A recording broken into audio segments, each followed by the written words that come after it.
নমস্কার বন্ধুরা, দার্জিলিং কি কখনো ভারতের অংশই ছিল না? দার্জিলিং কি একসময় নেপালের অংশ ছিল? দার্জিলিং কি ব্রিটিশদের বানানো একটি ওল্ডেস্ট মিউনিসিপ্যালিটি এবং এখানকার সমস্ত অলিতে গলিতেই নাকি ছড়িয়ে আছে ব্রিটিশদের ফেলে দেওয়া ইতিহাস? এই সমস্ত ঘটনাবলী নিয়ে আমাদের আজকের ভিডিও।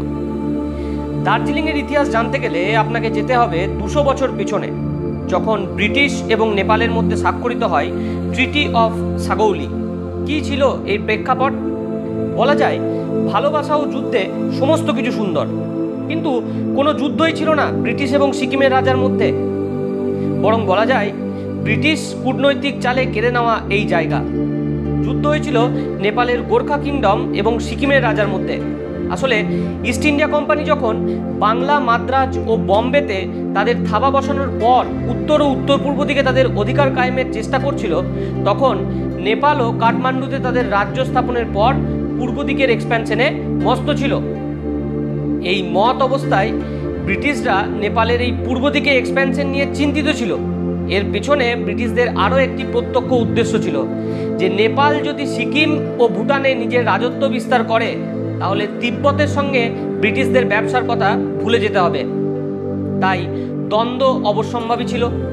5টা ফ্রন্টে যুদ্ধ হয় এবং দ্বিতীয় যুদ্ধে নেপাল পরাজিত হয়।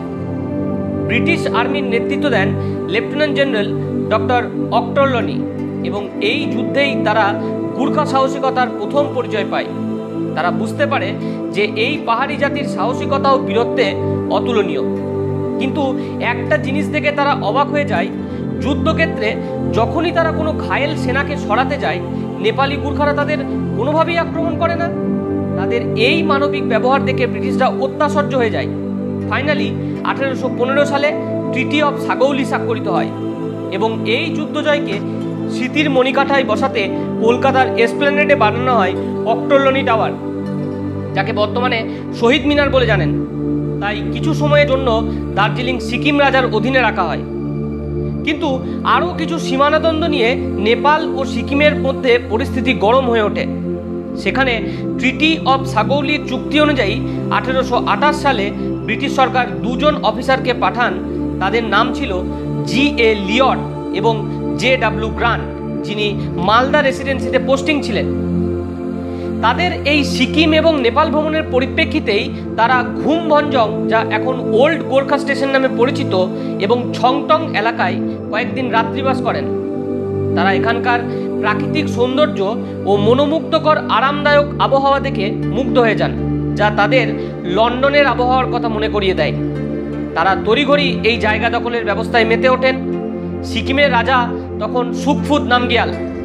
বৃদ্ধ রাজার অনুপস্থিতিতে তার দেওয়ান এই সুযোগ ব্রিটিশদের করে দেয়। যাই হোক, তারা তৎকালীন গভর্নর জেনারেল লর্ড উইলিয়াম বেন্টিংকে পত্র দেন এবং সমস্ত সুযোগ সুবিধার কথা বলেন।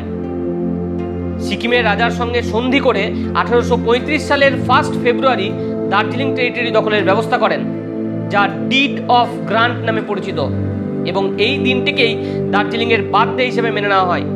এবং এরপরে কর্নেল লিয়টের অক্লান্ত প্রচেষ্টায় তারা এখানকার আবহাওয়া ও ভূমিরূপ পরীক্ষায় মেতে ওঠেন। কলকাতার ব্রিটিশ প্রেসিডেন্টের কাছ থেকে পারমিশন করিয়ে 30টি বাংলো বানানোর ব্যবস্থা করেন তিনি। লিয়টের পর এখানে আর একজন বিখ্যাত ব্যক্তিত্বকে এখানকার সুপারিনটেন্ডেন্ট করে পাঠায় ব্রিটিশ সরকার। তিনি ডক্টর A.D. ক্যাম্পবেল, যাকে দি ফাদার অফ দার্জিলিং বলা হয়। তার সাথে পাঠানো হয় R.C. নেপিয়ারকে, যিনি শিলিগুড়ি এবং দার্জিলিংয়ের মধ্যে রাস্তা বানানোর দায়িত্ব পান। তরাই থেকে কার্শিয়াং যাওয়ার যে রোড পাংখাবাড়ি রোড নামে পরিচিত, তা 1842 সালে কমপ্লিট করা হয়। কিন্তু সমস্যা দেখা দেয় এখানে যাতায়াতের। আসলে নেপিয়ার বানানো এই রাস্তা প্রচণ্ড খাড়া, তাই গরুর গাড়িতে করে মালপত্র নিয়ে যাতায়াত করা খুব কষ্টসাধ্য। শিলিগুড়ি থেকে সুকনা পর্যন্ত তরাইয়ের রাস্তা যেত, তারপর তা মহানন্দা ওয়াইল্ড লাইফ স্যাংচুয়ারি পেরিয়ে তিনধারিয়া পর্যন্ত এবং কার্শিয়াং সাবডিভিশন ক্রস করে চিমনি পেরিয়ে তা সেঞ্চালের গভীর অরণ্য দিয়ে চৌরাস্তা যেত। এইভাবেই বানানো হয়েছিল হিলকাট রোড, যা এখনও সেই নামেই পরিচিত। আস্তে আস্তে দার্জিলিংয়ের মুক্ত পরিবেশে কাজ করবার সুযোগ পেয়ে সিকিম এবং নেপাল থেকে স্থানীয় লেপচা ও গুর্খারা এখানে এসে বসতি করতে থাকে।